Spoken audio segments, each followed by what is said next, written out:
ఇప్పుడు ఈ చెట్టు ఉంది, ఈ చెట్టు గాలికి ఎందుకో ఇరిగిపోయింది. ఇరిగిపోయి ఇక్కడ 4 కొమ్మలు వచ్చినాయి. 1 2 3 4 ఈ 4 ఒకటి బలహీనంగా ఉంది. ఈ బలహీనమైన కొమ్మని తీసేస్తే ఈ 3 చాలా బాగా పెరుగుతాయి.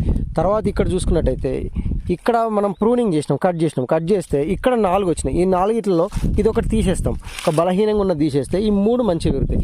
ఇప్పుడు ఇక్కడ 6 7 వచ్చినాయి. 6 7 ఇట్లా 1 2 3 4 తీసేస్తే ఒక 3 బలంగా ఉన్నాయి పెరుగుతాయి. ఇక్కడ 8 10 వచ్చినాయి. ఈ 8 10 1 2 3 4 5 6 ఇవి తీసేస్తే ఈ 3 బలంగా పెరుగుతాయి. ఇట్లా మళ్ళీ ఒక 1.5 2 ఫీట్స్ కాగానే మళ్ళీ ప్రూనింగ్ చేయాలి. ఇట్లా ప్రూనింగ్ చేస్తూ పోతే చాలా ఎక్కువ కొమ్మలు వస్తాయి. ఎక్కువ కొమ్మల వల్ల ఎక్కువ పూత వస్తుంది, ఎక్కువ దిగుబడి వచ్చే అవకాశం ఉంటుంది అనమాట. సో ఇట్లాంటి మెయింటెనెన్స్ ఉంటూ ఉంటుంది. కొమ్మ కత్తిరింపులు ఎప్పుడెప్పుడు ఉంటూ ఉంటాయి అన్నమాట. ప్రతి 2 ఫీట్లకు ఒక్కొక్కసారి కొమ్మ కత్తిరింపు చేస్తూనే ఉండాలి.